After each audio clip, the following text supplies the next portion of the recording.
Speaker, I believe I've said about everything I can say on this issue, so I won't take up more time. The Congress, other than to say we're not at war with Iran, if we were, I'd be the first one to say Congress has a responsibility to act.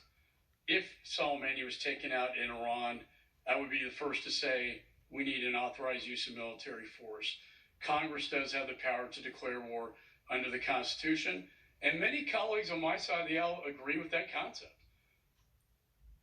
But it's just not factually what is happening on the ground today in Iran. If that day happens, we are fully prepared to have this discussion. This is what I would call a premature argument to make. And I would say, with respect to updating the 2001 and 2002 AUMS, I've had several meetings with members on both sides of the aisle, many of whom were not here when those were passed by Congress in 2001 and 2002, who also agree that we should be working to modernize these authorization use of military force. So I think there is that consensus, Madam Speaker, here today that I would encourage my colleagues on the other side of the aisle, and I know Chairman Engel is also supportive of working together to try to modernize these authorized uses of military force. But that is not the situation on the ground today, and I cannot support this resolution simply for the fact it's based on a false premise. It will tie the hands of our Commander-in-Chief to respond in self-defense to Americans, our diplomats serving over there very bravely, and our American soldiers who are over there very bravely. It ties his hands to defend from an attack launched by Iran. And lastly, to say, Mr. Soleimani was not a good man. He was the evil mastermind of terror for 2 decades. He killed Americans. He brought the Russians into Syria. They slaughtered tens of thousands of innocent people in Syria. He's responsible for so much blood on his hands. So I would close, and I do think there is consensus on this issue as well, that the world is indeed a better place without this mastermind of terror, the greatest mastermind since bin Laden, removed from the face of this earth. With that, I yield back. The gentleman from Texas yields back. The gentleman from New York is recognized. Thank you, Madam Speaker. I've said all along that this is not a partisan issue, and it isn't.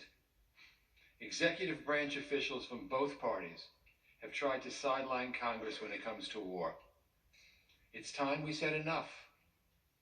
It may be in the executive branch's interest to keep Congress out, but that doesn't make it legal or make it right. Madam Speaker, no one in this body mourns Qasem Soleimani. Certainly not me. No one doubts that he was a hardened terrorist with the blood of Americans and others on his hands. But that's not the issue before us today.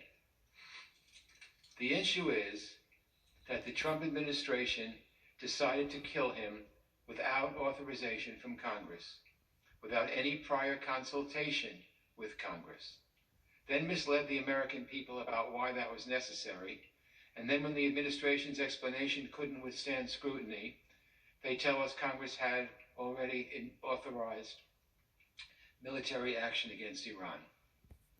Madam Speaker, I think we would know if we had voted to authorize military action against Iran. Those aren't the kinds of votes you easily forget. So today we will vote on this resolution and send it to the President's desk, and it carries with it a very clear, very important message. Congress has not authorized war, and Congress has not authorized war against Iran. It's remarkable that we even need to say this, but as is often the case, up is down, down is up, laws don't matter, Congress doesn't matter, because the Constitution doesn't matter. The gentleman's time has expired.